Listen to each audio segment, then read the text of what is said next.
Hello everyone, and welcome back to a brand new video from me, Pickles Parker Reviews. Now, today I'm joined by a very special guest. I'm joined by Corey from Time of the Whovians United. Say hello. I'm not that special, come on. Hello guys, hello. Hello.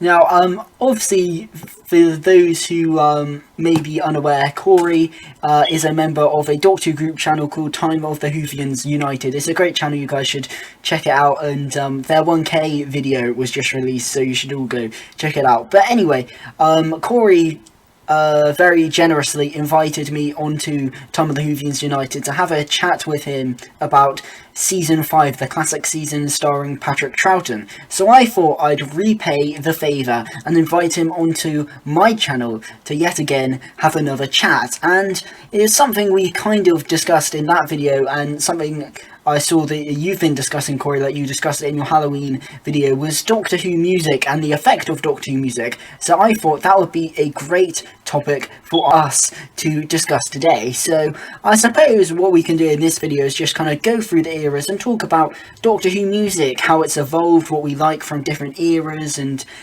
yeah, just a general ramble about Doctor Who music, I suppose. Good plan, sounds good to me. Yes. Alright. So, I guess before we get into the actual music of the eras, I suppose there's just something quick I want to talk about.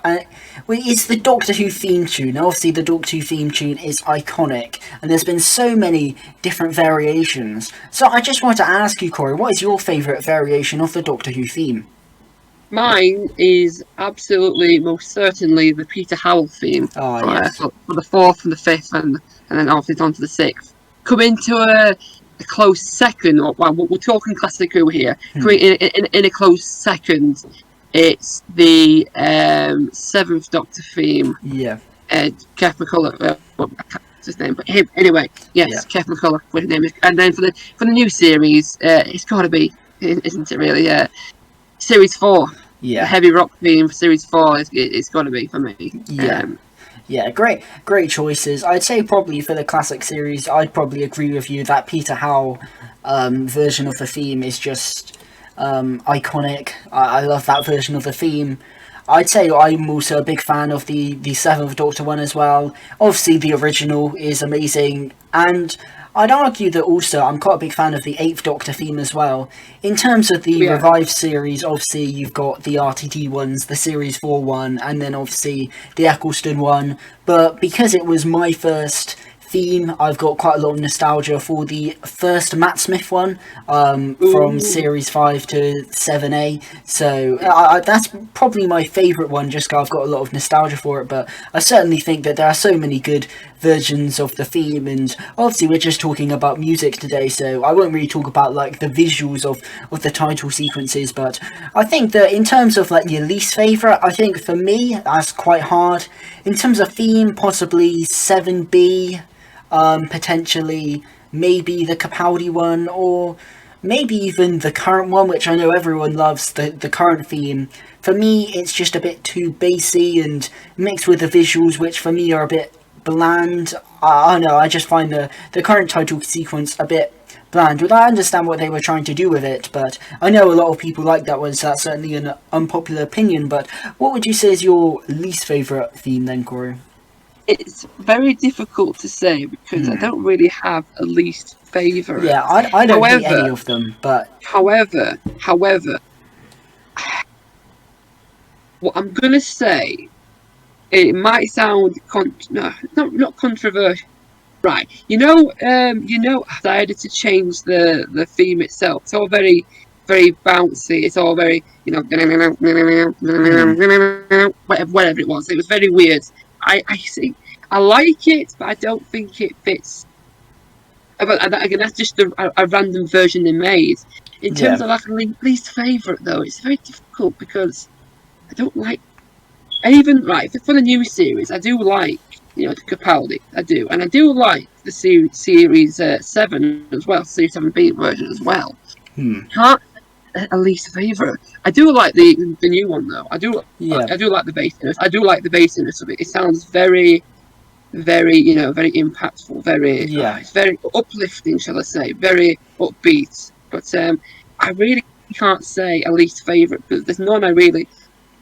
Yeah. I can't. I'm sorry, I just No, can't. that's fine. I wouldn't say there are any that I like really dislike. I'd say all of the themes have been like pretty good. I'd say there are some that are a bit more unremarkable than others, and I'd say maybe particularly the more recent ones would be.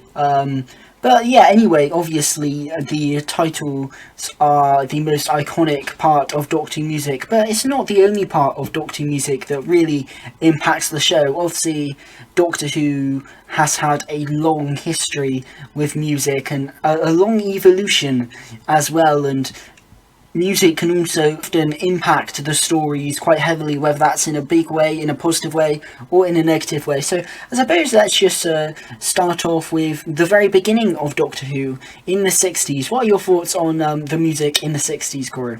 What's on the 60s? Right. Very, very atmospheric. It's Yeah. very in the background. It's very, there's not very many like standout scores. It's all, it's all very background music, there to add, add the tension and build up the atmosphere. So, but I love that because 60s, and we got that black and white, and a lot of the stories are, as we mentioned in the series 5 review, where it's season 5 review, where it's all very like gulkiness and hiding away, and the monsters are, it just really fits in that. Now, do you want me to mention some of my favourites? Yeah, maybe. Go. All right. So, the first one I'm going to mention now. It's called Amnesia by Eric Sidday. But there's also been a version called Hypnosis. Now, you'll recognise these because they featuring The Edge of Destruction and the Moon Base. The one that goes, that really creepy, slow, weird music. It's when it's in The Edge of Destruction, and it's in the Moon Base. I think definitely when they're outside on the moon. It's so iconic, so very tense and weird, and it just builds up, and it just makes yourself feel really, really weird. Obviously, the Cyberman theme. The Cyberman is so iconic, So and it's brilliant. The Ice Warriors. I love the Ice Warriors, as we mentioned. The Ice Warriors. The opening titles for the Ice Warriors. Got it's called space time music in the Web of Fear. Music in the Web of Fear in the underground. And then you've got the Company, which is Invasion in the Invasion. Just that score is very, very iconic. But as I said, it's very much atmospheric. It's all in the background. It's all there to add the tension and create the atmosphere. But there are a few standout scores that I would remember, and those are the ones that stick out to me. Yeah, certainly. I think you're right, certainly, about the atmosphere of 60s Who, because it's not just the music, but as you said, in general, with the black and white, it all creates such a great and creepy atmosphere, and the music certainly adds to that. The music almost becomes quite creepy, even unintentionally. I think the music can take on that role, and I'd certainly say probably the standout scores for the 60s are probably with Doctor Who's most iconic villains, like the scores for like the Daleks, for example, and then obviously the scores for Tomb of the Cybermen. Those kind of very eerie scores. For the Daleks in particular, it's very, very eerie in Starro. But then obviously Tomb of the Cybermen, that iconic Cyberman theme, which I'd argue is probably still the best Cyberman theme in my opinion. I just think it's so good. And obviously, like you said, things such as the Ice Warriors with like the opera singer. And I think also you get a lot of varied scores in the 60s as well. I think you look at the score of something like the Seeds of Death compared with the Ice Warriors. It's very different. So I'd certainly say that the 60s has a lot of variety in terms of its score, but also it just adds so much atmosphere and mystery. I think the Aztecs has like a subtle woman singing as like kind of like the main musical cue throughout that, which just makes it seem almost creepy, even if it's supposed to almost create almost like a perfect scenery kind of image within the episode. I think it does give that little wisps of creepiness there. And obviously I suppose yeah, I just think the 60s is great, and I think certainly it was perhaps in the Hartnell era less to build kind of like epicness with the music, and more to just add atmosphere and tension into the stories. I think probably as you get more into like the later Troughton years, certainly the music starts to become more to do with like making something feel epic. Like when you get like the Cyberman theme, that's obviously supposed to be like this big powerful Cyberman theme, and you didn't really get that so much with the Daleks, which was more of like a unnerving kind of little cues in there. But yeah, I just think the 60s is so varied, and as you said, there are so many iconic pieces of music, but I think just like creepiness is the main thing to describe those 60s scores. Absolutely agree. Well put. Well put. Yeah, I think that yeah, I just think that even like stories like The Abominable Snowmen, where like even like bits of sound design, like the kind of like humming of the Yeti and all this kind of stuff, it just creates such a good atmosphere, and yeah, obviously I keep on going back to that Cyberman theme, but it just is so good. And I think the thing is that not even all of the 60s music was recorded specifically for that story. They'd reuse a lot of music. I'm pretty sure the Cyberman theme wasn't even originally like composed for the Cybermen. It was a bit of stock music, but it just works so well. So yeah, I think that even if all the music kind of wasn't always necessarily composed for the story or composed for even Doctor Who, it would work so well. And I think the music is just very similar for just various parts of that era, which is it adds atmosphere, it's kind of unnerving, even if it's not even necessarily trying to be.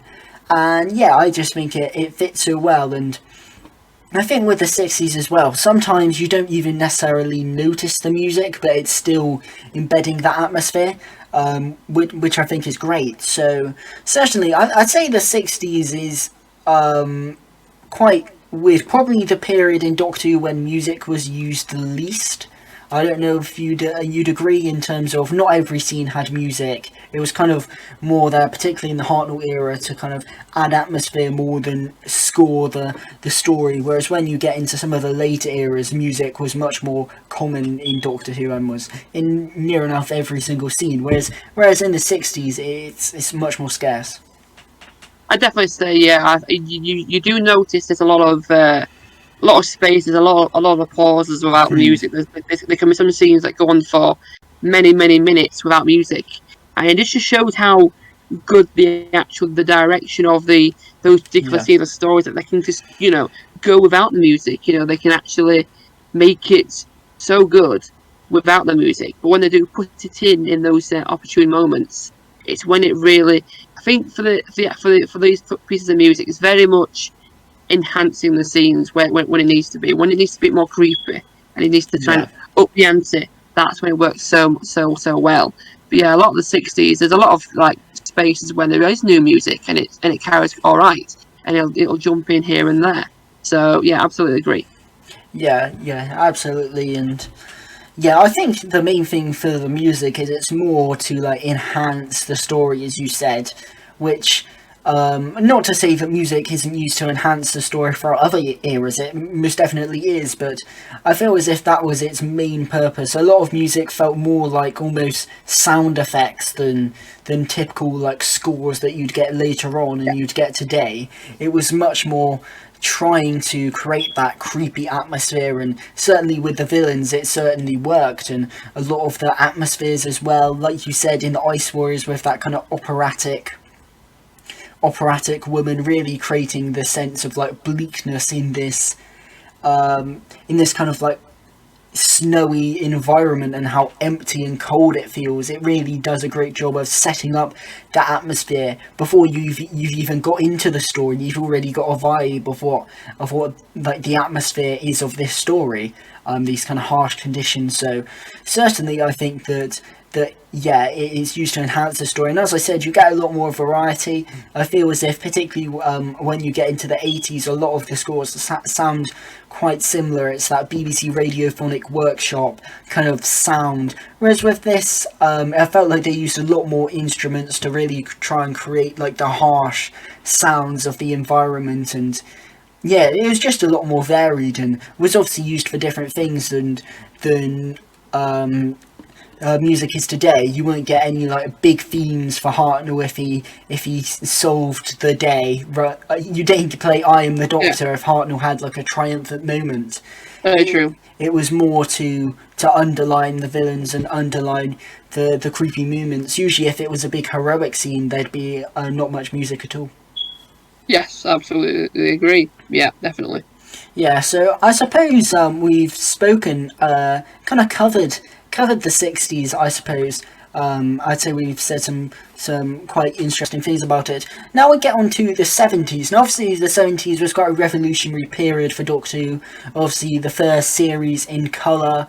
And obviously with it being in colour, the music kind of changed again. Now obviously this was the era, particularly later on when you got Dudley Simpson just scraping away at his instruments, and you got a very familiar sound for Doctor Who. I'd say this is kind of when Doctor Who music felt a lot more familiar than perhaps it did in the 60s, and obviously you got a lot more typical musical cues underlying certain moments that were less for atmosphere, like you had in the Pertwee era, the Bessie theme, the unit theme, to like just underlie, to just play in certain moments rather than just almost like background sound. Now it was much more as in a score than it was in the 60s. However, I still would say that there are certainly some great pieces of music. For me, two pieces I want to pick out for the Pertwee era, and they're both kind of similar because they're both very, very weird, I'd say, is Roger Delgado's Master theme, which is just brilliant. The do-do-do-do-do-do-do-do-do. I love it. It's so good, and you just perfectly like cues Roger Delgado's Master. And in terms of an actual story, I know not everyone's going to agree with me here because a lot of people don't like this soundtrack, but I really love the soundtrack to the Sea Devils. Maybe even more than the episode itself. I just think it's really great. It's really just like weird and electronic, which is unusual for the time, and yeah, I just think it brings such a great atmosphere to that story.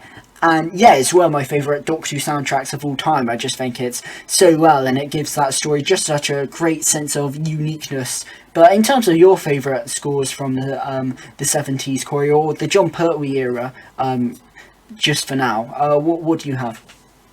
Wait, people don't like the soundtrack to the Sea Devils? I've heard that some people don't like the soundtrack to the Sea Devils. They think it's just a bit too weird and a bit too distracting. But personally, I love it. The Sea Devils is a classic. Well, the Sea Devils was on my list, and I've got to agree with the Master. How can you not agree with the Master?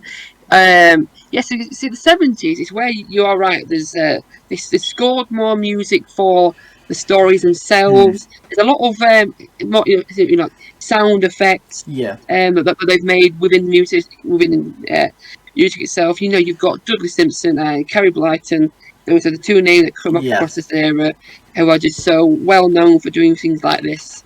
And as I said, they've scored more music for particular stories. So the first one I mentioned is Spearhead from Space. Yes. The wow wow do wow wow. That just fits so well with the mystery of the story. It's just it just carries it so well. This creates such a great sense of mystery and weirdness, and I absolutely love it. Something I've noticed as well is the music is a lot more upbeat as well, a lot more joyful. So, for example, you've got the Ambassadors of Death, the all those outdoor scenes when they're trekking about. That's absolutely love that. Next one is it's the Cause of Axos. It's like the scenes within the first two parts when the guy the first guy who gets taken by the Axon is on his bike. He's riding around. It's like dun, dun, dun, dun, dun, dun, dun, dun, dun. Yeah. It's nothing very grand. It's just very nice and mellow and just just nice, and it just carries those scenes. I don't know why it's not on any soundtracks. Whenever I search up like the Call of Axos soundtrack, it's never on there. No. So yeah, there's a lot of music and scores that I do like, but those are the ones that when I think of the Pertwee era, those are the ones that really stick in my mind. Those I can always remember how the tune goes. Like I said, the Masters theme is just so iconic. Yeah, it's so good. But yeah, sound effects, like for example, the Silurians.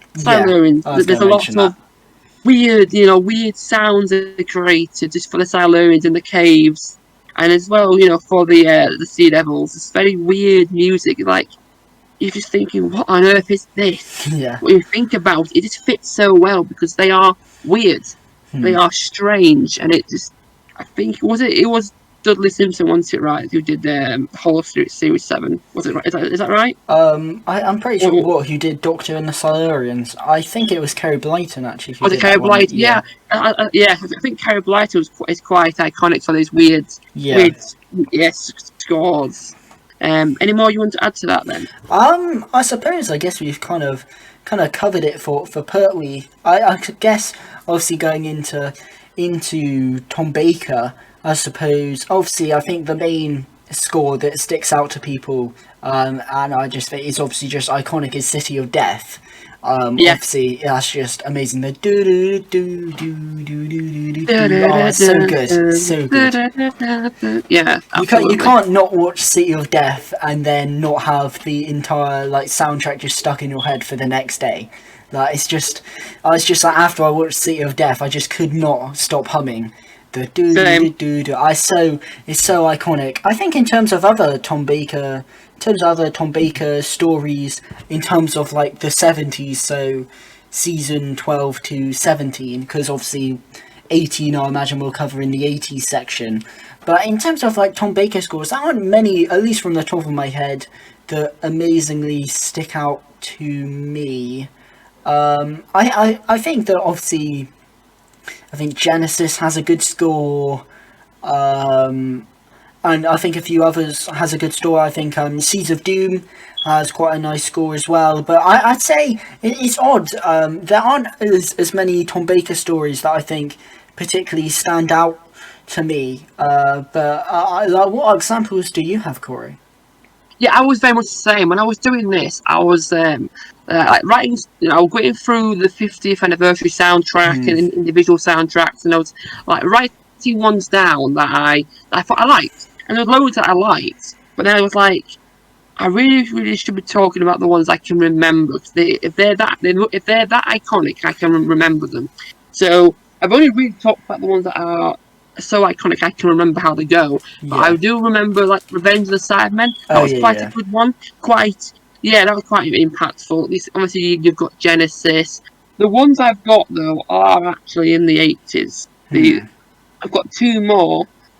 Yes, that I've got for Tom Baker that are in the 80s. Yeah. But yeah, there's a lot of music. Obviously, his era is so big anyway. It's so hard to remember everything. Exactly. But, yeah. I think certainly.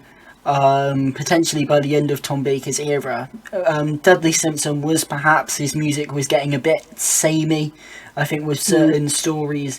Obviously City of Death is an exception because that's just so amazing, but I think there are lots of stories that just have good music. I think there are some good music in there, but I don't think it's quite as iconic as some other eras. I think certainly the 80s, the music was much more weird and more prevalent and much more iconic and electronic, So I find a lot more of the 80s a lot more memorable, at least for me, than perhaps the 70s music. I don't know whether that's just because I'm quite a big fan of the electronic music, but I think that for the 70s, I think certainly, as you said, there were more scores in terms of they started to underscore much more just general scenes, not just there for atmosphere. A lot more themes were in there, and again, it was a bit experimental, but also the kind of sound of Doctor Who started to set in by the end of the 70s, which is why John Nathan Turner wanted to change it up when they were going into the 80s. So I suppose let's just talk about the 80s then. And for me, I don't think every single score works, but for me, I'm a big fan of the music in the 80s. I think certainly starting from season 18, I'd argue is possibly the best scored season of Doctor Who, or one of them. I think it's the music in season 18 is so brilliant. For me, particular examples, I think Full Circle has an amazing soundtrack. I love the soundtrack to Full Circle, and State of Decay, I think, again, is a great soundtrack. Warrior's Gate is so kind of trippy and weird, that soundtrack there. And obviously Logopolis is iconic for its music, its kind of funeral-esque tone. And obviously there's just so many iconic bits in Logopolis. Especially the regeneration, it's the end, but the moment is being prepared for that music at the end when it molds into the Doctor Who theme. The do do do. It's so good. And yeah, Logopolis is just amazing on a musical front. Obviously, Peter Howe was great there. I'd say personally, I'm a big fan of Paddy Kingsland. I think his music is just amazing. Particularly for season 18, so many good scores in there. And I think then you get on to like Davison and things. You've obviously got scores such as Earthshock, which is obviously just an iconic score. March of the Cybermen is just amazing. And then I think certainly obviously Case of Androzani has got such a weird kind of soundtrack, especially the music for Peter Davison's regeneration scene, contrasting that to Tom Baker's regeneration scene. They're both brilliant, but they're both very different in terms of styles. And then I think you get into music such as the Revelation of the Dalek score, I think is really good as well. And then obviously I'd say the music changes up a bit for McCoy, so I'll kind of cover him a bit in a minute. But what scores do you like from the 80s, Corey? See, alright, this is the unfortunate thing, is that the 80s is probably my least watched era, and I don't know why it is. I honestly have no idea why, but I've seen to watch it less. But nonetheless, right, whenever I do put on some Peter Davison, it's the theme tune every single time. It's like, yes. Yeah. Like I said, it's my favourite theme tune. But anyway, I do have some choices. You've already mentioned quite a few. Yeah. Obviously, Logopolis is just, brilliant. And recently I found out that Mr. Harbo Holmes has been using music from soundtracks in his intro music. Yeah. I didn't realise that. I thought. Did you not realise that? No. I don't know why I didn't notice that.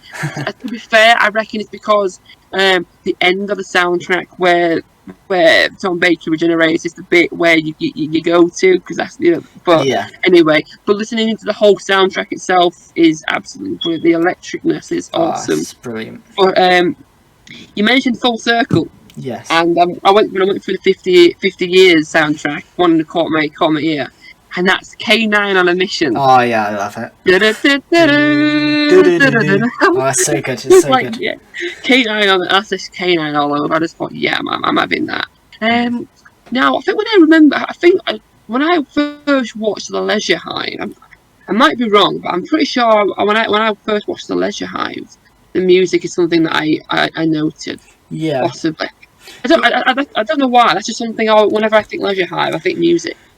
Time. It's again a bit similar to kind of Warrior's Gate in terms of it's a bit weird. I think certainly because it was obviously the first story of the 80s era of music, it certainly sounds very different to the last story. What would have been Hans and Nymon would have been the last televised story before that, and obviously in terms of score, they could not be they cannot be so similar.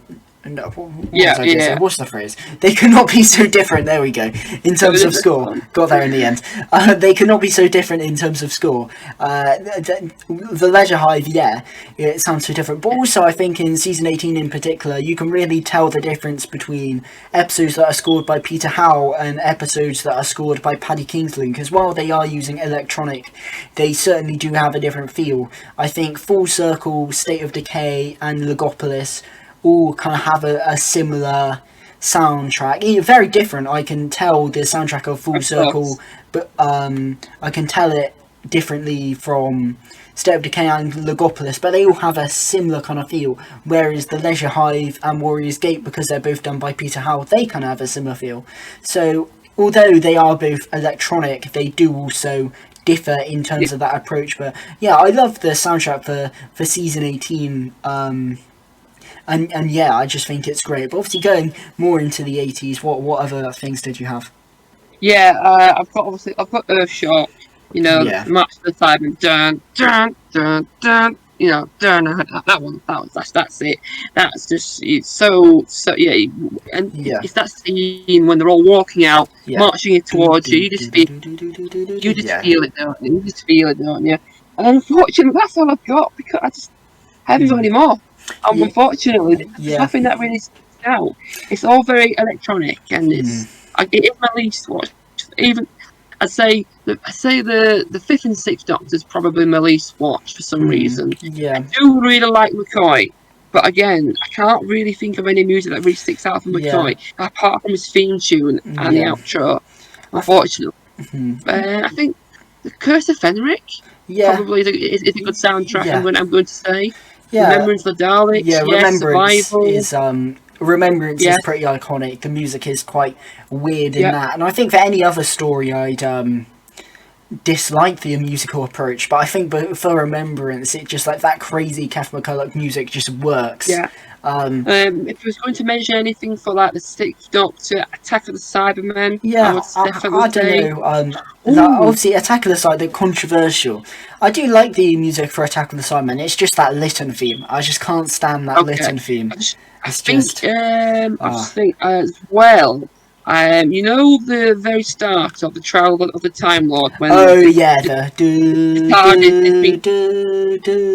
that's great. I love that. That one. That's also iconic. Yeah, that is iconic. It's just synonymous with that model shot. It's just so. Yeah, I do love that opening of the Trial of the Time. Absolutely. So I reckon because you love it so much more, I'm going to allow you to talk even more about it. I've got nothing else to say. Unfortunately. Yeah, you see, this is quite interesting, obviously, because. Obviously, I have a lot more to say about the 80s than you. I suppose it's even weird because I wouldn't even consider myself like an amazingly big fan of the 80s. I'm just a really big fan of the music. Although I do understand that sometimes it got a bit too weird. Like when you get to things like the Lytton theme, for example, when it's like do do do do, it just gets a bit annoying. I think that in terms of Peace Davison, I think from what I can remember, Castrovalva has quite a nice soundtrack, kind of similar to bits in season 18, but I remember that being quite nice. Frontios with like these kind of wood chimes, like the flutes in that, I remember being quite a unique soundtrack. Obviously, Caves of Androzani, as I mentioned. Two Doctors, actually, quite similar to City of Death in terms of the music on location, but I think the Spanish kind of soundtrack is very nice for that, and then you get the Sontaran theme in the Two Doctors, which I think is really good as well. I really like that Sontaran theme in that. Also, actually, talking of Sontaran themes, we didn't mention this in the 70s section, but the bit in Invasion of Time, the cliffhanger when it's revealed the Sontarans are there, that bit of music's really nice. The kind of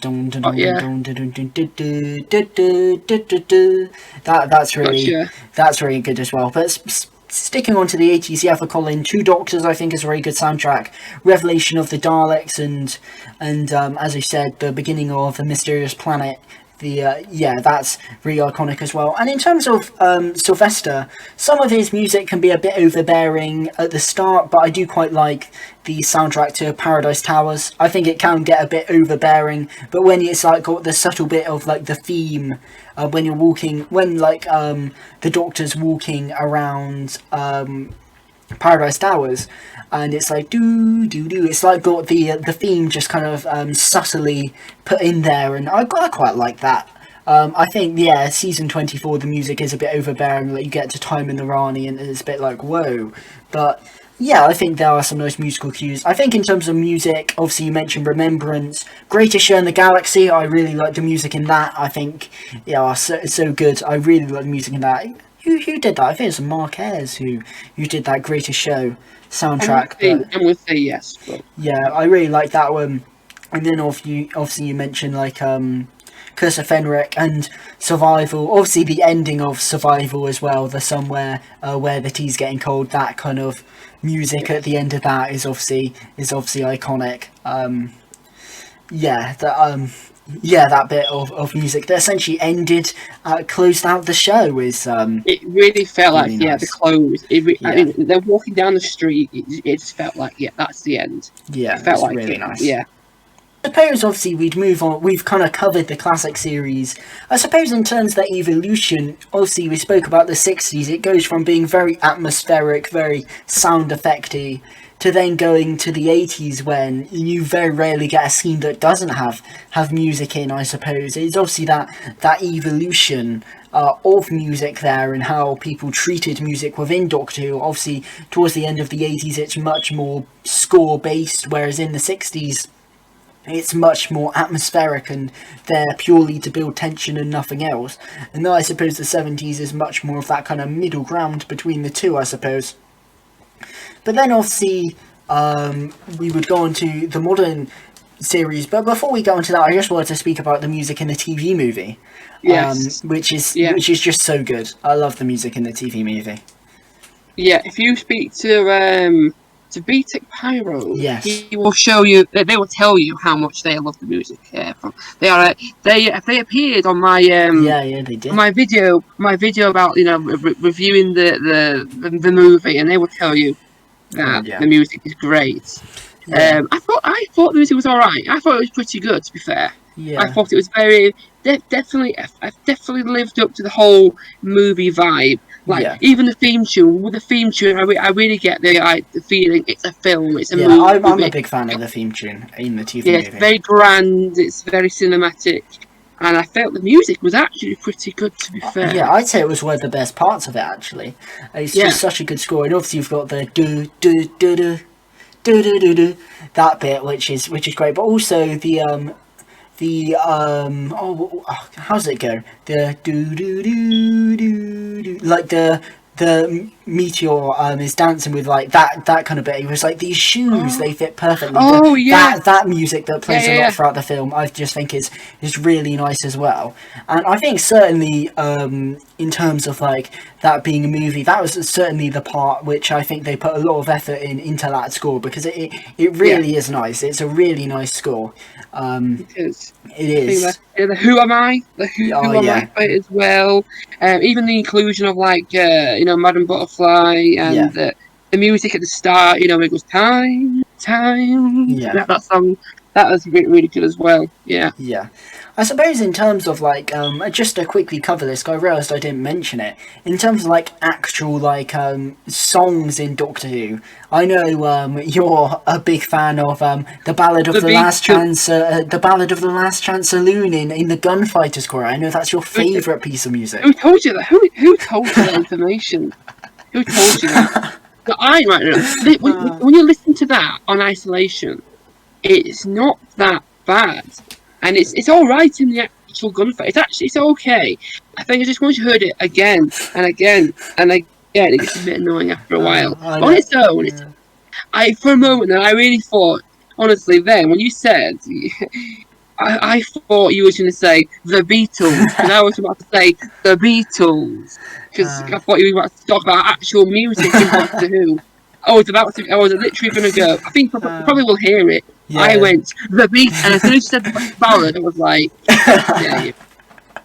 They use Ticket to Ride in the Chase. Yeah, they do. So. Yeah. I knew I would just wind you up because I know you're not a fan of the Gunfighters or the Ballad of the Last Chance Saloon. Personally, I quite like it, but I just enjoy the Gunfighters anyway. But anyway, let's get you got me there. You got me there. Let's get into the revised series then. Now, obviously, the music was quite different from what we had before, and obviously with the revised series, the music changes quite a lot. Just throughout loads. I'd even argue that Series 1 has quite a different musical feel in terms of the rest. I guess just take it away in terms of your favourite pieces of music, because I know we probably both got a lot of we pieces. do. Well, Series 1's my favourite series overall. So from the new series, so obviously, thing is right. Can I just say like Series 1 to 4 soundtrack and the specials, and then get over and done with, because that would be the easy answer. No, I'll give you some actual answers. See, it's very dramatic. It's very emotional. Yeah. The music is very much drama, and then when we get to like Series 5 and onwards, it will get to that. It's very different. But for the RTD era, it's very dramatic. It's very emotional. It's very like close to home. So anyway, Westminster Bridge is just absolutely I love that. The Doctor's theme is so mysterious and just strange. You've got obviously Rose's theme. I like Harriet Jones Prime Minister. That's in World War III when the Doctor's going to make a choice. It's either Rose or the world. That's just so emotional. The whole soundtrack to The Empty Child and the Doctor Dances is just that my standout. But for sure, that is obviously I mentioned it in my Halloween video. Where why Doctor Who should be scary, and that is for me honestly as a whole soundtrack is just brilliant. They've got a mixture of like creepy sound effects, spooky music, and then at the end just the dramatic, everybody lives. Yes. That whole scene is just beautiful. Is brilliant. Even actually the bit before it, when they actually go outside onto the, it's very, very dramatic. And when they're outside, like they're going to business, they're going to fight it, sort of thing. It's very, it's very, very military and very dramatic. That was really good. Anyway, Boomtown. The opening music. That opening music is just so uplifting and so joyful. It's really cool. Even the music as well when the crisis at the end happens. It's all very dramatic, and I always just remember that sound effect. That's always very iconic as well within that piece of music. But then you've obviously got the Daleks. Oh, yes. Horror inspired. Just I love how you've got like the choir. Just it's a choir of people just singing to it in a horror manner style of tone, and it's so great. Have I chosen most of your picks, or have you got any more to add? I suppose in terms of, obviously you mentioned the Dalek theme in the finale, which is just great. I'm not sure what the piece of music is, but the bit at the end of Bad Wolf where he's saying that he's going to get Rose, it's like do do do do do do do do do do do. Is that like Clockwork Tardis? Is it Clockwork Tardis? It might be. I think it also plays a lot in The Parting of the Ways. When he's flying the TARDIS towards the Dalek ship. It's such a great impactful tune. Do, do, do, do, do, do. Yeah, it's so good. I think Series 1, Murray Gold just pulled out all the stops, and as you said, like the Doctor's theme is really great and so mysterious. Rose's theme that appears at the end of the end of the world is a really nice piece of music, and it's just so brilliant. And then obviously the music in Eccleston's final scene is really nice as well. I suppose going into Series 2, more of the same. I think it just kind of works so well. I guess in terms of the music I'd pick out from Series 2, obviously the Cyberman theme Do do Yep. do do do Absolutely. is brilliant. Another great villain motif by Murray Gold, and also I think the Impossible Planet, the Satan Pit, has quite a good score. School Reunion, I really like the music in that. The do do do do do do, where I think that's really great music in that as well. Yeah, so good. Yeah. And I think obviously the finale, Doomsday, that has some great music in that as well. Mainly the stuff on the beach at the end, the do do do do do do do do do. But also just the general stuff is great in that as well. So yeah, I think series 2 more of the same. Have you got any other episodes for series 2? Yeah, you got Song for 10 in Oh, the Song Christmas for 10, Invasion. yeah. Song for 10 is just so it hits your heart. It really does. Madame de Pompadour. It's just so very romantic and very. Oh yeah. Yeah, obviously I've got it. Obviously I've got the Cyberman and the Impossible Planet 2 part is brilliant. You've also got like Tooth and Claw. Oh yeah. Tooth and Claw. That's that's a very very good one. So have a look. The Face of Bo. I mentioned the Face of Bo. Yeah, that was. Yeah, that's in there as well. Could have mentioned that in series 1. Obviously, you've got Doomsday as well. Yeah. Even, I actually particularly like the bit where it actually just goes onto the bass.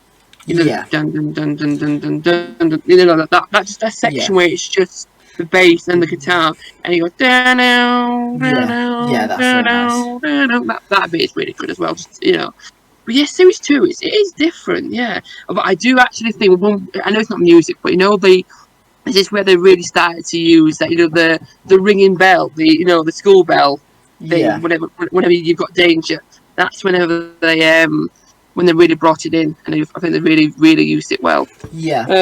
Absolutely. So that's my pick for series 2. I think, yes. Yeah. I guess also, just quickly before we move on to series 3, I also wanted to talk about kind of like the variations of the Cyberman theme in series 2, because you have the kind of more not so bombastic, the dum dum dum dum dum dum.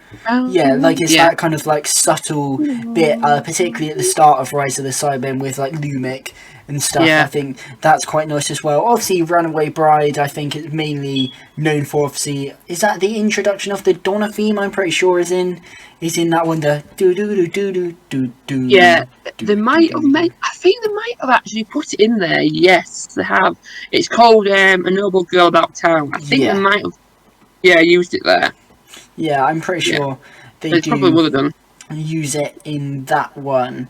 Yeah. And yeah, I can't remember any specific other tracks for Runaway Bride, but I do recall Love Don't Roam. Yeah, Love Don't Roam. Yeah. That's a great one. I was just going to say that I remember when I was doing my marathon that I recalled that I feel as if the Runaway Bride, it just even in terms of like music, is when like the 10th Doctor era really gets going in terms of the cues that it kind of puts in there that that are just like, used throughout the rest of Tennant's run. But series 3, I guess obviously you've got Martha's theme, do do do do do do, which is obviously great, and then all the strange creatures, the Master's theme, the music in Human Nature, Family of Blood, the Weeping Angel music. There's so many good tracks in there. Yes. I've got to agree. I've got in there. My Angel Put the Devil in Me from Dalek Theme. That's just. I've got to say, Doctor Adventures. You made a brilliant version of that. Go and check that out, guys. That is a brilliant cover of that. I've got in here. You mentioned the Family of Blood in Human Nature, but I also want to mention it's called Just Scarecrows to War. It's brilliant. It's so weird. It's basically when the scarecrows storm the school, and it just fits so well. It's all flutes and stuff, and it's just very weird and very creepy, and it's cool. The Dream of a Normal Death. When John Smith, imagines what his life would be if he stayed as John Smith. That is just that's so emotional. Yeah. I've also got, obviously, Doctor Forever. That's just, Yeah. What else have we got? Oh, The Future Kind. The Future Kind, in the running scene, when they're running away from the Future Yeah. Kind. Yeah, that bit, that is so uplifting. Yana, Yana Sweet. Yeah. When he's actually starting to remember who he is, he's starting to figure it out. Yeah, Massive Vainglorious. This is Gallifrey. You could literally just put the This whole is series. Gallifrey as well. You just Yeah, put the you whole could. series free soundtrack in it, couldn't you? Really? Yeah. Anything else? I think, for me, I think it starts in Series 3. What I consider kind of the unofficial 10th Doctor theme, because he has a few that you could consider his theme. Obviously, the official 10th Doctor theme, all the strange creatures. For me, it's the do-do-do-do-do-do-do-do-do-do-do-do, which gets played a lot from this period on. Yeah.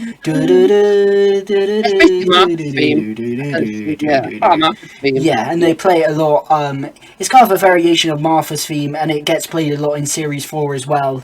I just consider that kind of like his unofficial theme, because that gets played a lot in Series 3 and Series 4. Well, it definitely gets used very, very well in the next story. Cause, yes. Yes. Voyage of the Damned. Yeah, Voyage of the Damned. And there's some other music as well I was thinking of. Obviously, you've got the Master's theme, the do do do do do do do do do do do do. Master Vainglorious, it's obviously great. And then obviously the Weeping Angel music as well, which has kind of become iconic for being used a lot for just general scary monsters. Which I guess is kind of more kind of sound effects, but it is included in the score. Blink has quite like a dour score anyway, but then you've also got the Weeping Angel music as well, which is obviously very, very creepy. And yeah, I just think Series 3 as a whole just has such a good soundtrack, so many good tracks. I know when the George from Whovians United, when he sees this, I will make sure he sees this. He's going to be listening to this segment of the video, and he's just going to be just like, I feel because he loves it as well. Yeah. He loves the soundtrack for Series 3. It's so good. Like, And the funny thing is that we'll get onto what I've always kind of considered my favourite soundtrack.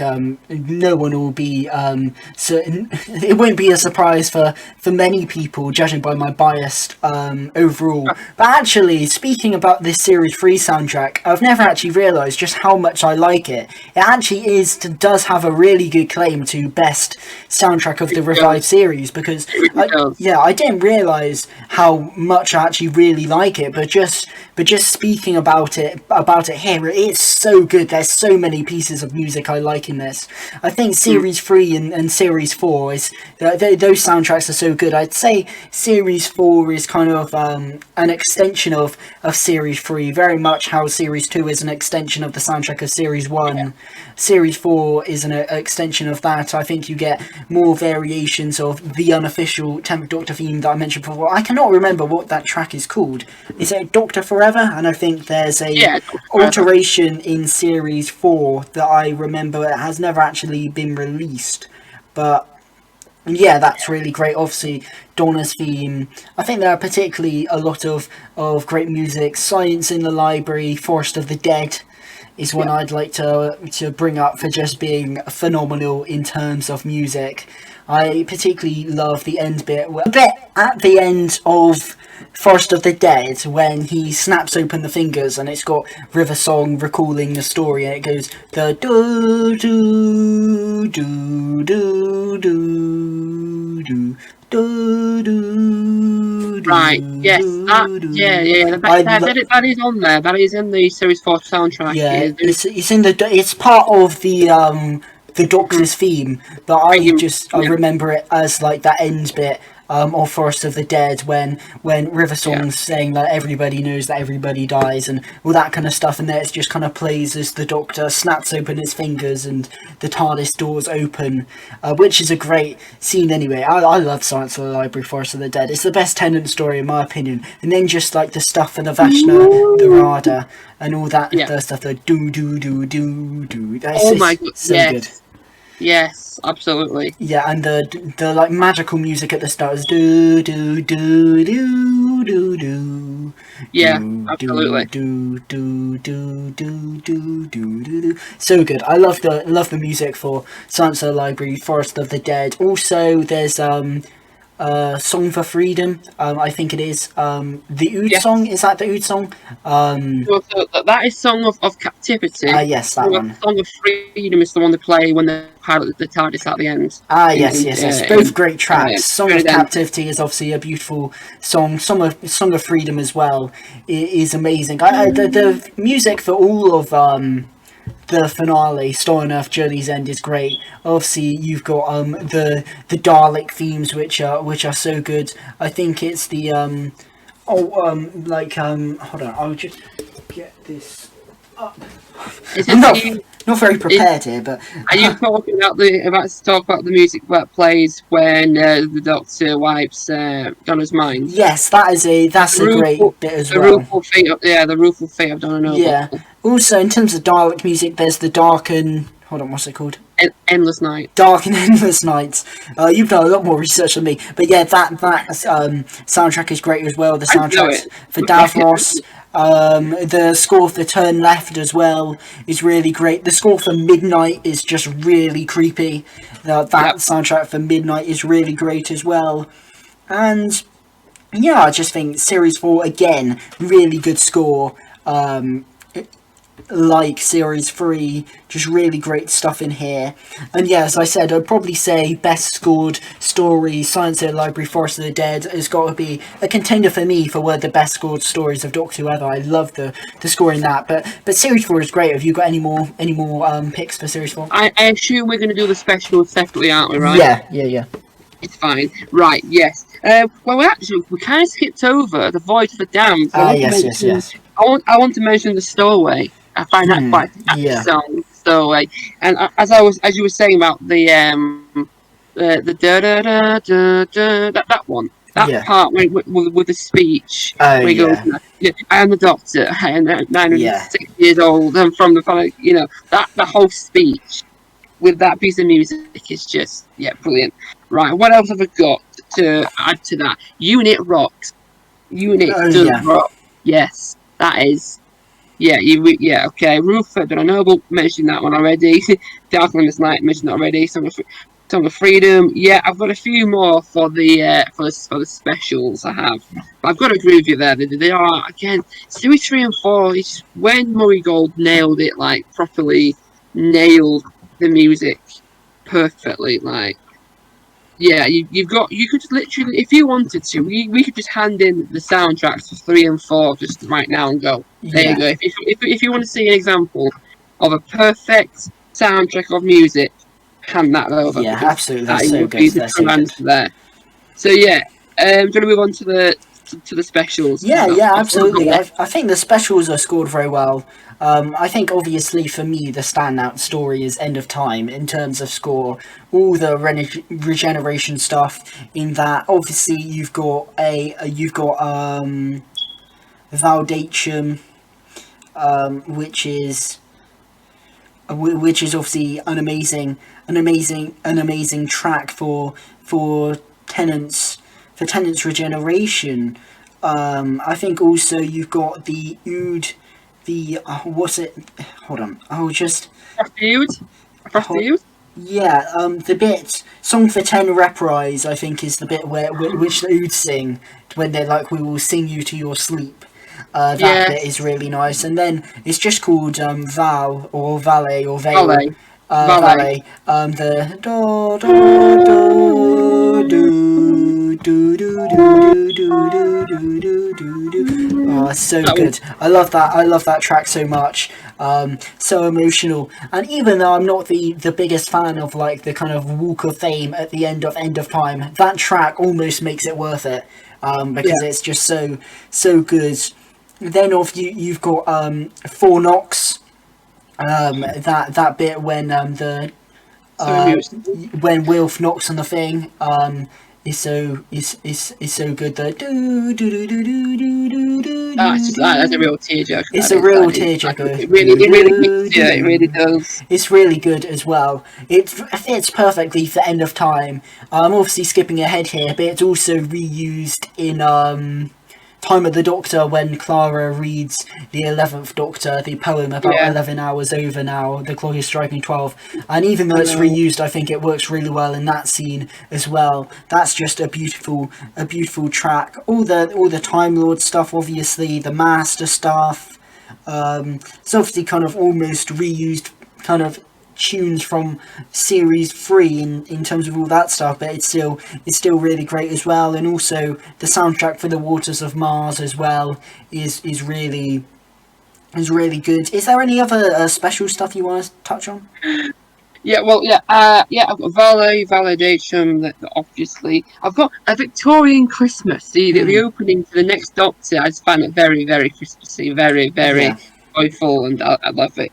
But the final piece I want to mention is called The Clouds Pass, and it's the bit where the Master is fighting off Rassilon, and he goes da da da da da da da da, that bit that is so action and uplifting, and it's brilliant. I absolutely love it. It just comes at you, bang, it's brilliant, and it's awesome. I love how that bit also cuts to the Doctor saying, "Oh, I'm alive and alive," and then all of a sudden it cuts, and it's really great stuff there. Yeah, I think Murray Gold really pulled out all the stops for the End of Time music wise. I don't think he's really done that since for a Regeneration story. Obviously we'll get onto this, I'm a big fan of the score for Time of the Doctor, but even though I think it works really well, it is a lot of reused tracks, whereas and obviously for Twice Upon a Time it was literally all the tracks were reused purposely. But I feel as if like the End of Time, and obviously you have Passing of the Waves, but obviously this one was much more, you knew it was going to be a Regeneration story, whereas obviously Parting of the Ways, it's more of a surprise when it's revealed. I was surprised. I'll tell you a story, actually. I think I actually started watching Doctor Who, and I researched it on the internet, on the computer. I did, actually, and I actually learned about the classic series and the whole Regeneration thing. But even then, knowing about Regeneration, it still caught me out. I was like, what? How can this be? And I was only like 7 years old at the time, but I was just like, no. But go on.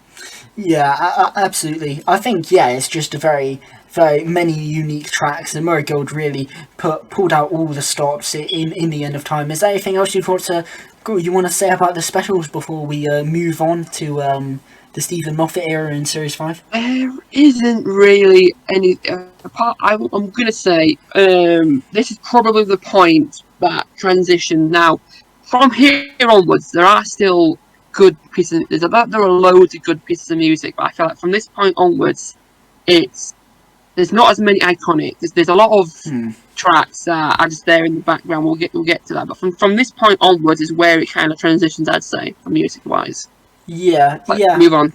I'd certainly argue. I think this is probably when there are less iconic tracks from this period onwards, but I have a lot of bias towards the Matt Smith era, particularly the early Matt Smith era. And in terms of the, obviously, Series 5 is my favourite series of the revival. I think it's near perfect. And I think, personally for me, what I'd say is either the best soundtrack or one of the best Doctor Who soundtracks, especially from the revival, is Series 5. I just think it's just got such a really nice fairy tale feel. I think especially the 11th hour is so good in terms of music. I absolutely love it, and especially the end bit. I believe it is called Amy in the Tardis. potentially. Which that one? Yeah, which the bit that scores the end of when Amy goes into the Tardis and the final scene of the 11th hour, I just think it's brilliant. That final scene of the 11th hour is actually probably my favourite scene of Doctor Who of all time. Just really? like the end bit. I know it's controversial. I just really like everything about that scene. But... obviously, it's hard to talk about like a favourite scene of Doctor Who, but I just love that end scene. And yeah, I just think as you. I think that scene is probably one of the best actual like first time on the TARDIS scenes. It actually is like. Well, you see, with Rose, it's quite very much very like a bit of a shock. Yeah. Whereas with Amy, it's all very magical and very wondrous. It's like, oh my god, this is amazing. Yeah, I just love the bit when she comes out and she's like, "Oh, I grew up," and the Doctor's like, "Yeah, I'll soon fix that," and then he just clicks his fingers and it opens and the orange light and and then the music kicks in and you go and it just feels so magical as well. Yeah, I just love that bit, and obviously it ends with I'm definitely a madman with a box, obviously that iconic line. And I suppose in terms of I love the music in the 11th hour. Obviously the fairy tale stuff with Amy as a child is really nice as well at the beginning. I think is really great as well. Like when the Doctor goes into the house, and it's almost got a bit of a creepy atmosphere in terms of the crack, but also so fantastical and fairy tale like. And obviously I Am the Doctor, we're gonna have to mention it. As much as it is overused, I really like I'm the Doctor. I think it's such a good track, but it's overused brilliantly, I'm gonna say. I think it's such a good track. It sums up Matt Smith's Doctor perfectly, and I think the variations are brilliant as well. I suppose in terms of other stories in Series 5, Ton of Angels, Flesh and Stone, similar to Blink. I think it's actually a lot of different music when compared to Blink, but a lot of great Weeping Angel music in that as well, really creepy. Amy's Choice, I think is really great. The do do do do do when it's like when they start to fall asleep and then wake up. That's really great as well. I think Hungry Earth Cold Blood has some nice music for the Silurians, and kind of the instruments used in this almost harks back to Doctor Who and the Silurians. In terms of that music, Vincent and the Doctor, obviously brilliant, beautiful score. In terms of that, especially the ending, which obviously isn't a score, it's the athlete song, which is really great. But I think also it just really captures the time period in the song with Love Vincent, the do do do do do do do do do do do do do do, that bit do is really great. Beautiful soundtrack, and for me, controversy, it's from my favourite story of Doctor Who ever, which again is a controversial opinion. I don't care. My favourite story is Pandora Opens, The Big Bang, and the music in that, for me, is just amazing. So many brilliant tracks in terms of building up the atmosphere, the kind of almost Indiana Jones-esque kind of mystery music at the start. Then kind of the build-up music of the Pandora, that kind of stuff is great. Then obviously Words When Wars, the life and death of Amy Pond at the end is the do do do do do do do do do. Obviously that big crescendo when everything goes wrong at the end of the Pandora Opens. Is just amazing. And then even in the Big Bang, I love the music in that. Obviously it's kind of like quite madcap, but also gives a great sense or a feeling of the end of the world. You get brilliant tracks like A River of Tears, which I just love, The Sad Man with a Box. Then you get the I Remember You track at the end when Amy starts saying that how she remembers the Doctor at the wedding is brilliant. And I just think the music for that whole two-parter is just perfect for me. I just love it so much, and I think that with the Series 5 soundtrack, for me, yes, it is very different to what came before with the RDD soundtrack, but I also think it is almost entirely hits. I just love the change of direction in terms of making it much more fantastical, and I think Murray Gold once again really pulled out the stops. I think it's a really good soundtrack, and it might be partially just because I've watched Series 5 so many times because it's my favourite series, but I just think the music in that series is so good, and even though he had to completely change up his music style, you would think it's a different composer because Murray Gold just completely changes up his music style, and for me it really works. You've left me with approximately 3 tracks to mention. I think you literally crossed off nearly all of them. No, it's brilliant. Obviously, Series 5 is one of my favourites series overall, and the music is, as you said, so magical and adventurous, and that's the turning point. This is more, outer space, magical adventure, rather than being, grounded on Earth. But I've got to add to that, down to earth. Yes. That one is coming crashing into Tardis is so iconic at the start of 11th hour. You've got little Amy, which is younger. Victory of the Daleks, Battle in the Sky. That whole battle sequence is just brilliant. What else have I got to mention? A Useful Striker. A variation of I Am the Doctor. That is just... And I tell you, whenever I hear a Useful Striker, I'm sat there doing stepovers as if I've got a football at my feet. It just feels so... It just fits the scene so well. I'm always doing that whenever I hear it. Who else is coming? Words Wins Wars. That speech is just fantastic. And the music fits so brilliantly with it. And that is it. You've literally nailed everything. I'm going to say. So I'm happy to move on to Series 6. Yeah, I think in terms of Series 5, I put it up there. I'd say Series 1, 3, 4, and 5 for me would be the best soundtracks in terms of the Revive series. I would be the same. I would be pretty much the same. Yeah. And I think obviously a lot of people would say the RTD era is the height of Doctor Who music in the Revive series. Well, I'd say they're the most iconic. I think that Series 5, even though it's a different style, I'd argue is just as good. Are we going to mention a little bit about the Christmas Carol? You can. I think Christmas Carol, a lot of Abigail's song. Abigail's song. That's all I've got to mention. Abigail's song. Yeah, it is a really nice song. I think the variations of I'm the Doctor are quite good in it as well, and it's just got a nice kind of Christmassy feel, I guess. Going on to Series 6. Now, I think it's actually quite interesting listening to the Series 6 soundtrack because it is very different to Series 5. I think it becomes a lot more darker in places. You obviously got a lot more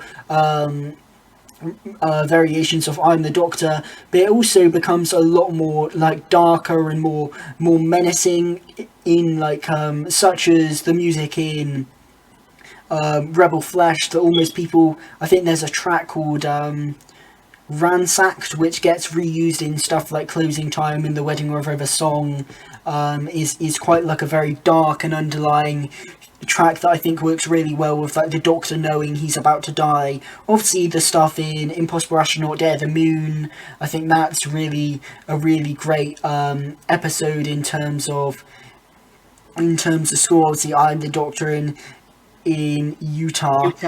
And then just all the other stuff as well. I think The Doctor's Wife is a really great episode in terms of music. Obviously mentioned Rebel Flesh and the Almost People, I think is actually quite good for music as well. Good Man Goes to War has some really nice tracks in there. I think The Girl Who Waited actually, I think has some really great weird music in it as well. The God Complex, I think is brilliant. It's got a weird mixture of being quite creepy but then also quite weird with the 80s hotel stuff and really creates the atmosphere well. And also the Wedding River song, I think regardless of what people think about the episode, I think in terms of music it's really great. I think just the do do do do do when all the time's happening at once, kind of the I think it's called The Head of an Enemy. Like the music when the Doctor goes into like the bar and like goes to play live chess and stuff. It's all kind of mysterious. My Silence, which has kind of got that variation of a sad man with a box that plays in the 11th Doctor's regeneration scene. That's great as well. And then obviously the music, the Wedding of River song, the which is obviously reused for Tom Bates for the Curator's piece in The Day of the Doctor. That music, which I just think is really great as well. And also the Majestic Tower of Man Man with a Box is a really nice, like, bombastic version of the 11th Doctor's theme. I think overall it's not as iconic as Series 5. I think the music style is quite different. Actually, it's a lot more, it's probably less fairy tale and less unique. But it becomes a lot more darker. I think certainly the music a lot more menacing. But and you could argue that maybe this is when Murray Gold started to maybe lose his kind of enthusiasm with Doctor Who music. But I think it's got a great some great tracks in there as well, and a lot of tracks that are oddly more iconic when they are reused. Like the Wedding of River song track is probably much more iconic for when it's used for the Curator's speech. Things like that. My Silence is much more iconic for Matt Smith's regeneration scene. But overall, yeah, I'd say I enjoy this soundtrack, but I think it is certainly a step down compared to like the last 3 or 4 soundtracks we'd had. For me, I haven't got very many actual tracks down on this list, unfortunately, because again I've gone through and I like the musical. I really do like the music a lot, but there's not many that really stick out to me that I would remember, believe it or not. So obviously you've got I Am the Doctor in Utah. That's just, again, another iconic variation of the theme.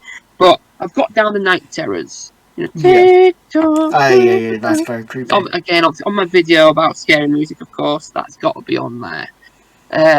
But you pretty much again nailed all the other ones, of course. But those, believe it or not, those are the only 2. I've got one from the Christmas special. I've got the one from the Doctor and the Witch on the Wardrobe, and that's it. Before moving on to Series 7, that's it. I've got. And that is it's called Geronimo. It's the opening music on the spaceship when it's blowing up. Because we recently did a quiz, and George thought it was funny to do a round where it includes pieces of music, the variations of I Am the Doctor, because how could you not? And one of the pieces of music, I don't remember which one. I actually thought, I was thinking it was similar to that. I can't remember which one it was. Of course, they're all going to be very similar, of course. But one of the ones on the quiz, I thought was this. It's very, very similar. But anyway, this piece of music is definitely a great start to the story. It's just so very upbeat and very uplifting. You can see the scale of the danger, and but then there isn't anything else on my list, unfortunately. So I think then I guess I'd like to move on to Series 7. Moving on to Series 7, I think this is definitely, particularly the second half, when Murray Gold really wasn't composing many original tracks for stories. He did start to reuse the same sort of similar cues, but I do think there are some really good tracks in here. I think the Asylum of the Daleks music is very kind of like creepy and unnerving. I think A Town Called Mercy is a really great score. Power of 3 I think is really nice, and Angels Take Manhattan I think has a really great kind of score as well. Then the Snowmen I think is really nice as well. I think obviously Clara's theme I think is really nice, and also I think the Snowmen has kind of a magical score, kind of linking back to Series 5. It's got more of that, and I think then the end music, the do do do do do, it goes do do do do do do do do do do do when he's like rushing around the TARDIS to find out who Clara is, and he's like going off on a mission at the end of the episode. I think that music's really great. And going on to Series 7, I think that in terms of 7B, I think that there are certainly less iconic tracks here, but I do think there are some still nice tracks. Cumbria 1207 I think is quite a nice track. I think the Bells of St. John is actually quite a well scored episode. You've obviously got the Clara theme, but A Turbulent Flight I think is quite nice. Bar Biker, and then obviously Up the Shard is a really epic piece of music. and I might change my mind as well. Then you've got for Rings of Akaten, you've got obviously the long song, which is obviously a very nice piece of music, and then Infinite Potential as well, which is obviously ends up being used in Maximus' regeneration scene, is really great as well. And I think Hyde, the track I Am a Ghost, is really nice. Machine That Makes Machines is quite nice for Jota, Centre of the TARDIS. And then in terms of Name of the Doctor, obviously the Trenzalore theme, which is obviously later reused in Time of the Doctor yet again, I think is a really nice track. Nightmare in Silver has some nice music, but overall, I suppose in terms of Series 7, it's certainly like less iconic music. Like, whereas with Series 5, 3, 4, 1, I could like list off a load of tracks. Here it's kind of less of, I'm just kind of looking through and seeing the ones I like, but it's less kind of like iconic tracks. I'd say kind of there's some nice original pieces of music in here. I'd say obviously like the long song and Infinite Potential, Trenzalore theme, but also like the I Am the Doctor variations are epic, but they're obviously variations of music from other soundtracks. So obviously the Clara theme is very nice as well. I think there's an Amy and Rory theme in 7A, which I think is really nice. But yeah, it's certainly, I think you're starting to see the kind of like decline of effort Murray Gold, I guess, is putting into these soundtracks. God damn it, George! You're just picking off all the ones on my list. Like, there's a few I was thinking he's not going to mention it. I'm going to say it, and he said it. Fine, right. So you've got Town Called Mercy. Yeah. Gunslingers, Welcome to Mercy, brilliant. You've got Together or Not at All from that's right. Angels Take Manhattan. That's so emotional. We've also got obviously you got Clara's theme, Clara Lives. Why did you say Bar Bar Biker? Because I thought I've got this here. Bar Bar Biker, that was a good one to try and put on the list. But no, you mentioned it already. Have a look. Up the Shard, because obviously that's so iconic with him driving a motorbike up the Shard. Yeah, let's have a look. The long song, I've actually got more. I've got more music, actually, as you can tell, for Series 7 and 6. But interesting. A Secret He Will Take to the Grave with the variation of Mrs. Gallifrey. That's very good. Let's have a look. And then the next couple I've got are from Day of the Doctor and the Time of the Doctor. Yeah, let's go on to these then. So obviously Day of the Doctor, Time of the Doctor, mostly reused music, I suppose, but I think they do certainly still work in these stories. For me, in terms of, I probably got more music for Time of the Doctor, interestingly, than Day, but I think obviously this time There's Three of Us is just an epic track, and then obviously the music where he saves Gallifrey is brilliant. Have you got any more music for Day of the Doctor, Corey? I've got this time there's three of us, because that's the debut of the Shepherd's Boy breaking the wall, isn't it? Yeah, it is actually. Yeah, interesting, isn't it? I never noticed that before until like about a few months ago. I was listening to it, I was like, oh Christ, yeah, it does actually play, because obviously it's so like linked in with the 12th Doctor. I always thought its first appearance was Heaven Sent, but obviously no, it was used in Day of the Doctor. I think that's all I've got for Day of the Doctor. I've got a few for Time of the Doctor.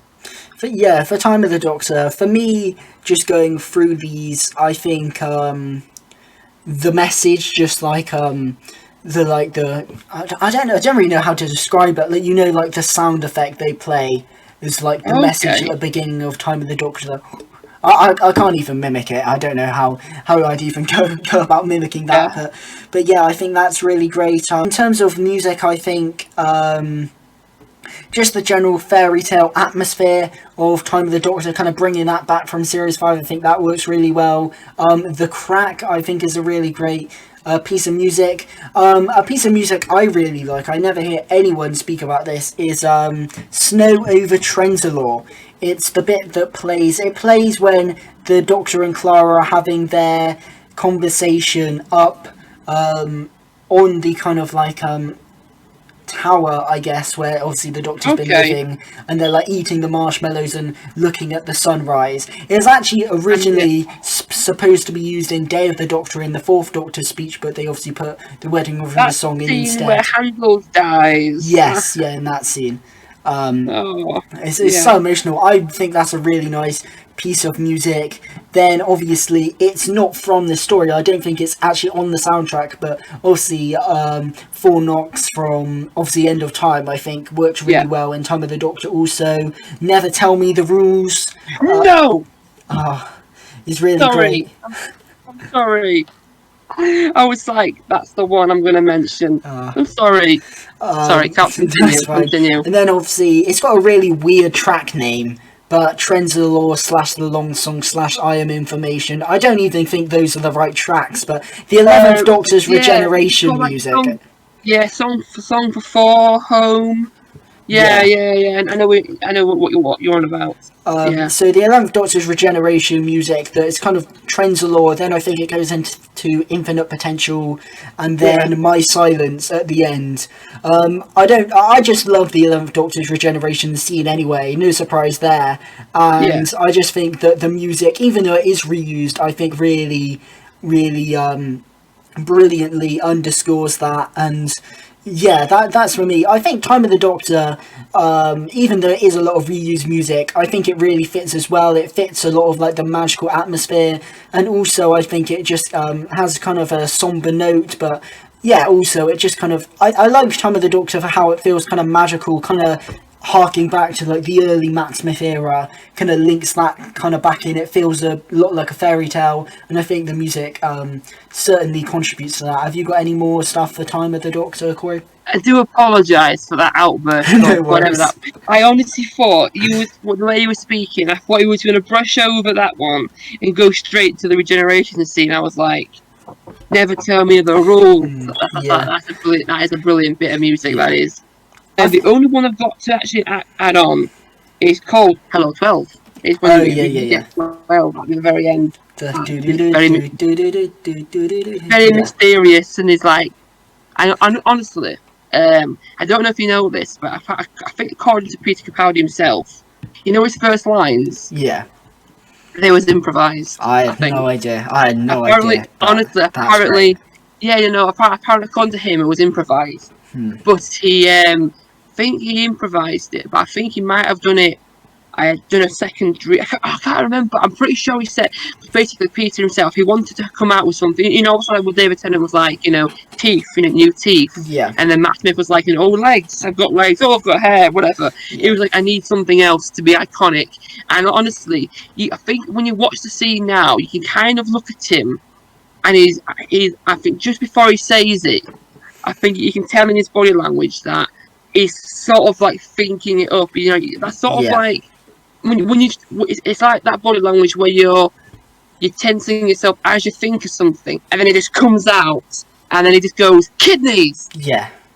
Kidney, and then honestly, I think Jenna Coleman's reaction was actually real. She's like, colour of your kidneys. I believe so. If I'm wrong, but I'm sure I've read that somewhere, but that was actually improvised. Yeah, that's amazing. That music though for Hello 12 is really good. I really like that. So we move on to Series 8. Series 8, and I guess you might have to take the reins here, because I'm not amazingly familiar with the music in the Capaldi era. It's not, they're not soundtracks that I tend to really like go back and listen to. I don't, obviously I haven't actually released the Series 10 soundtrack, but in terms of Series 8, obviously A Good Man is an amazing piece of music. It's almost like a movie style Doctor Who kind of theme, a Doctor theme. It's really great. Obviously Missy's theme is very kind of mysterious as well, and I like the music for Time Heist, Mummy on the Orient Express. I think the music in the finale is very good as well. Majestic Tale of an Idiot with a Box is a good variation of that. I think Last Christmas, there's some good music in that as well. Freefall, I think, is quite a nice variation of A Good Man. But I think, where is it? Let me just So yeah, start the clock for Mummy on the Lunar Express, as I said, is really great. Siege Mode, I think, is a really cool piece of music there from Flatline, I believe. But just generally, I'm a lot less familiar with the Series 8 soundtrack, mainly because I'm not a big fan of Series 8, so I don't really go back to it that often. I think certainly in terms of music, it seems a lot more darker. It seems a lot more epic. Again, quite a different style Murray Gold's using here compared to, perhaps you compare it to Series 5, it's very different. It's more similar, I suppose, to that kind of dark approach in Series 6. But yeah, I'd say there are a lot less iconic tracks in this, other than like the infamous ones such as like A Good Man, Missy's Theme, that kind of thing. But I'm just kind of rambling here. So, are there any tracks you like in Series 8, Corey? I really wish I could help you out here. I really wish, because I've got a few, but no, the ones that really stick out to me are obviously A Good Man, Missy's Theme. The Majestic Tale of an Idiot in a Box. Literally, when you started saying that, I was whacking myself on the head with my paper. Because again, you've hit what I want to say, but it's fine. The only addition I've got to say is "Don't Stop Me Now" from on the Audit. That is just a lovely rendition of that. I really do like that one. I've got more music from Series 9 and 10, I'm going to say. Yeah, I do like Series 8. But yeah, I do like Series 8. But I think the majority of Series 8 is probably going to be A Good Man. Yeah. That is probably used quite a lot. So, Last Christmas, nothing really sticks out to me. I suppose the music when Santa comes along, I suppose that, maybe. I think the ending music for that, like, what was it called? I think it's, I'll just have a look now. Let me scroll all the way to the bottom. Every Christmas is Last Christmas. I think is a really nice piece of music there. But overall, I think I certainly don't really have too many tracks from Series 8. In terms of Series 9 as well, I don't really have an amazing amount of tracks. Obviously, this soundtrack was released fairly recently, I suppose. I think for me, in terms of episodes, Under the Lake Before the Flood, I think is brilliant in terms of music. I really like the weird kind of approach taken in Under the Silver Lake. It almost like sounds a bit like kind of dubstep a bit when they're like the track, I think it's the track, The Ghosts. It's kind of a very weird approach from Murray Gold. Nothing we've really seen from him before. But I think oddly it really kind of works. And then the Bootstrap Paradox music in the pre-titles where he's explaining the Bootstrap Paradox to the audience. Another weird scene, but I think the music for that works really well. And then obviously you get the obvious ones, Shepherd's Boy. Essentially the entirety of Heaven Sent is a brilliant soundtrack. But other than that, I don't really have many tracks. What do you have, Corey? When you say you're not familiar with these soundtracks and you keep naming the ones I think you might. The problem is because I'm not amazingly. The problem is because I'm not amazingly familiar with them. I'm just like going onto the soundtrack and just reading them off. Which is, I'm sorry. It seems like I've named loads, but I'm just reading them off. I was the same. I was like, I went down the soundtrack and went like, these are the ones I remember the most. So I wrote them down as well. Let's have a look. Yeah, so I've got the Bootstrap Paradox. That was one. Obviously, you've got the Shepherd's Boy. It's called Same Old Day from Heaven Sent. Yeah. You know, when he sat around doing the same stuff. It's just very, very calm and very. So that drags on. It's I like that. That's quite a nice bit of music. What else? That's it, really. Yes. Yeah, that's it, really. Not much really for these. I think certainly. I don't know whether it's just that I haven't really watched a lot of Capaldi stories since they aired, but I really am not too familiar with a lot of like the tracks other than the obvious ones, I guess. I do really like the Clara theme from in Hellbent. Oh yeah, the guitar one. I do like that. Nice. I do like that one. That's really nice. But Under the Lake Before the Flood, absolutely. Yeah, I think also Hellbent. I can't remember the track, but I think it's. Oh yeah, it's when I don't know the track, but it's when. The last scene between the Doctor and Clara before he erases his memory of her, he's like, "Smile for me." I think that's quite a nice piece of music. Okay. I'm not really a big fan of Hellbent, so I haven't really watched it that much. But I just recall that music being quite nice there. I guess going on to Series 10 then, obviously none of this music has been released, so we're kind of just like talking about episodes or moments, I suppose. Bill's theme. I'm only going off the names that they put on the unreleased on YouTube. So go on. I think Bill's theme is obviously really nice. I'm a big fan of that. I think, obviously, skipping ahead a bit, but the finale I think is really nice in terms of music. I think especially the music of the cliffhanger of World Enough in Time, with that kind of like high-pitched operatic singer when he realises that it's Bill, and then John Sim comes out. It's like a genesis of the Cybermen, and it's like dum dum dum dum dum dum. That's really nice. It's kind of like a really like horrifying operatic music. I think that's really nice, and obviously Capaldi's music at the end of the Doctor Falls, going into Twice Upon a Time as well. Capaldi's final music, obviously just Shepherd's Boy, but also the kind of music for the first Doctor's regeneration in inverted commas. It's obviously a remix version of Valet, but I think it's quite nice. But again, I guess it's probably because these have been unreleased, but I don't really have an amazing amount of choices for Series 10 other than the obvious ones. Have you got any more? Yeah, I do quite like a lot of music from Series 10. It's just a shame that they've not managed to release it fully yet. So I've got Bill's theme.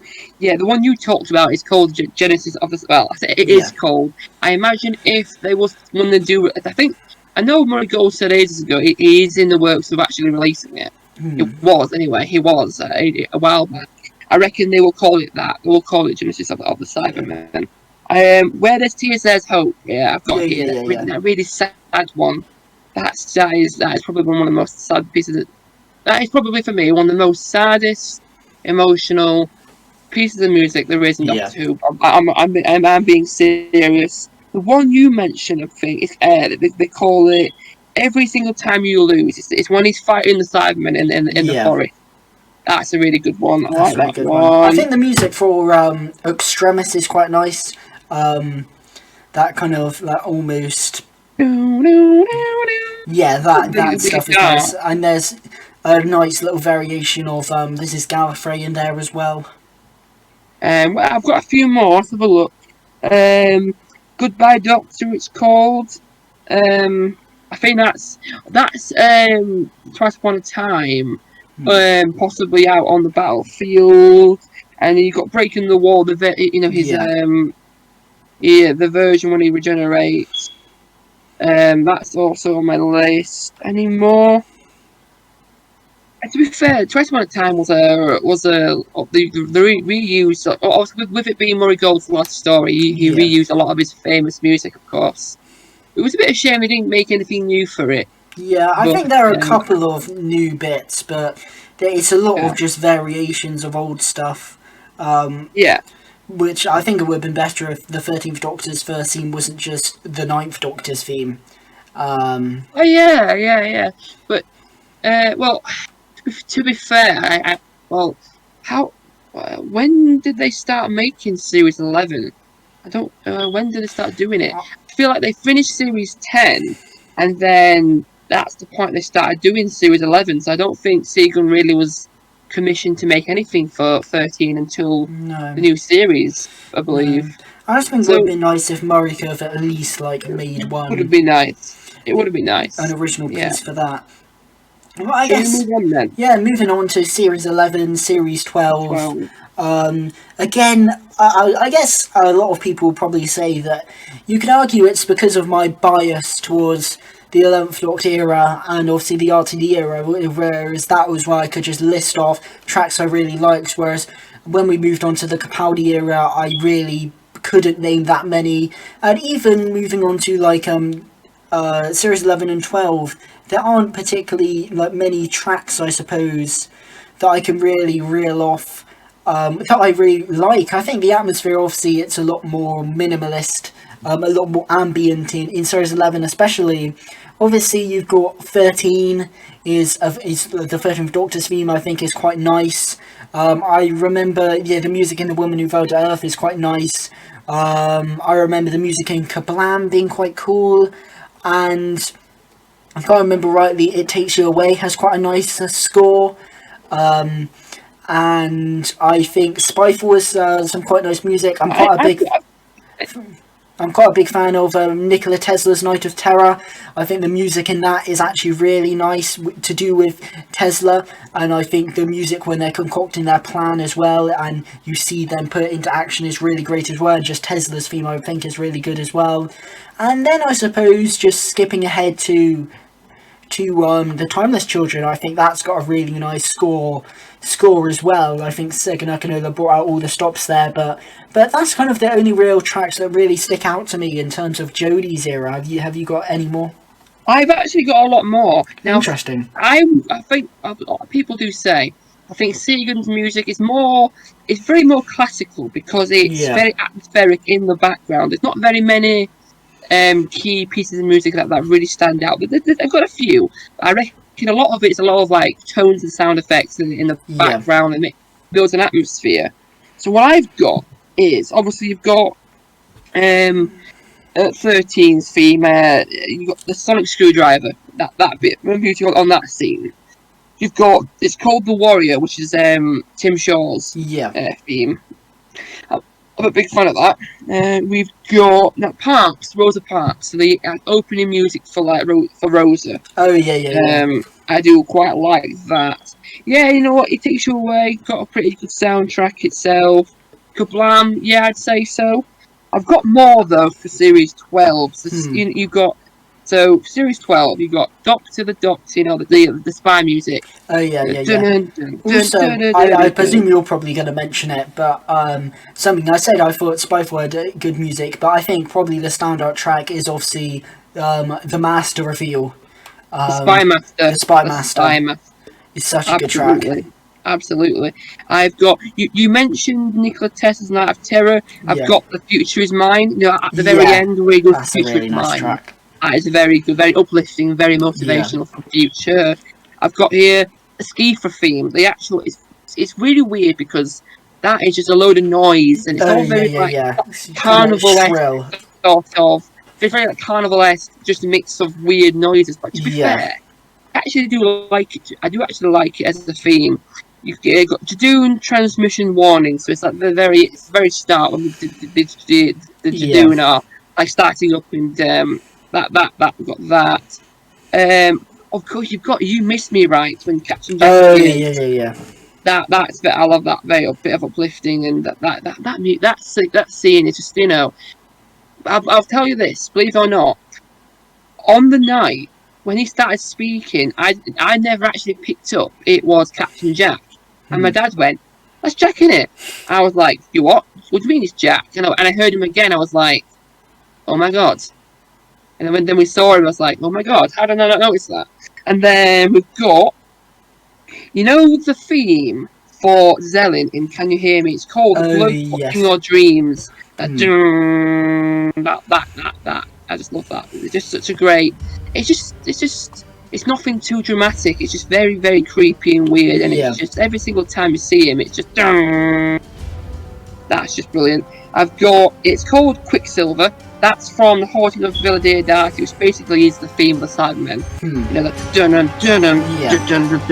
that one. That's quite. I do prefer, obviously, the Murray Gold version of the Cybermen, but that's not too bad. I said that's very much like Earthshock. Very much Earthshock sort of vibes to it. You've got Brendan. You've got Brendan, of course. Oh yeah, that is quite nice. That music. It's quite nice. You've got Time Lords. You know when they talk about the creation and evolution of Gallifrey. You know, Master does the whole PowerPoint presentation of how they evolved, and it shows that scene where the Citadel dome was created. That is quite nice. Yeah. And then you've got the Cybermasters, which is an extension of like Quicksilver. So yeah, overall, so far it's very more atmospheric, more in the background. There is a handful of themes out there, and to be fair, I do prefer Murray Gold, but that doesn't mean Tegan Akinola is bad at all. I do like his music. I just prefer Murray Gold. To be fair though, Murray Gold has done 1 to 10, and Sagan's done 11. There's more music for Murray Gold, true. Of course. And I think also, I guess there's a lot more nostalgia attached to Murray Gold's music for us than there is for Sagan's. I think certainly, although Sagan's music is different, I prefer Murray Gold's. I do think he is going in an interesting direction. I'd like to see what he does for Series 13. And I think it's kind of interesting how in this conversations we've almost gone full circle from the 60s, which is very atmospheric, and we've gone all the way around, and now we've got the current era, which is also, again, more atmospheric, which I think is an interesting parallel. It is. Even with the theme tune itself, you've basically got the theme tune as it was, just added a bit more bass to it. Yeah. So if you wish when he first got announced, I did actually go onto SoundCloud and actually listen to a few samples of his music, and I was thinking, you know what? I did quite like it. I did quite. I noticed he's got a lot of like drums in his music when I first watched listened to it. I was like, this is actually quite promising, actually. And I was like, yeah, you know what? And then when we got it, I was like, all right, this is actually this is different, of course. Yeah. But I've enjoyed it so far. It's not. Yeah, I've enjoyed it. I think it's not terrible, and obviously he's just finding his feet. It's obviously going to be experimental. And I think now we're seeing he's kind of settled down in terms of his music style, which I think is great. Obviously, we've been recording for ages. We have. I know. On OBS, it says the recording's been 1 hour and 49 minutes, which is ridiculous. But we've had a very long and in-depth chat about Doctor Who music, its evolution throughout the years, through the 60s, the 70s, the 80s, the 90s, and obviously a massive discussion about the different series in the revived era, which is great. And thanks so much, Corey, for coming on and talking about music with me. Yeah, it's been a pleasure having you on, Corey. It's been fantastic. Thanks so much. It has. Yeah, it's been a great little look back, a lot of nostalgia. And you know what? This is just in time for tea. So I've just been called. So yes, it's been brilliant. As you could tell, I'm pretty nostalgic for the new series. But even though the classic series music is great, as you could tell, I kept having those moments where I want to mention this one, and you mentioned it. I do apologise. I was outburst. I was quite excited, but it was so much fun. It was great. Not everybody actually acknowledges the music as much as they should do, and it's great to look at this. I do appreciate that. Yeah, absolutely. It's been a great discussion, and thanks so much for coming on. Obviously, everyone should go check out Time of the Whovians United, which Corey is a part of. He makes great videos on there, and obviously you just released your 1K video, so everyone should go check that out. And also just go check out their videos as well. You can check out the video I did with Corey on his channel on Time of the Whovians United. I'll leave that in the description, as well as a link to their channel, so go check it out. So many good videos, hours of fun, and go check it out. It's a great channel, and as I mentioned before, they're friends of the channel. It's so great coming on, Corey. Thanks so much. You are welcome. Depending on when this gets released, as a little note for you guys, this month we've got a fair amount planned for this month, so just watch out for that. There will be a theme to it all, in a way. There will be some form of theme to our next couple of videos, so it depends when this gets released. I don't know, when will it get released? It should come out sometime next week. That's a good time then. That's a good time. Okay, that's a good time then. Yeah. All right, thank you very much. That's all right. Thanks so much for coming on, and thank you for everyone who's still listening at this point. Thanks so much, and just drop down in the comments, what Doctor Who music do you like? What eras are your favourite? What tracks are your favourite? Just drop it all in the comment section below. I'd be really interested to read your thoughts. But yes, thank you guys for watching, and of course, a goodbye. Bye.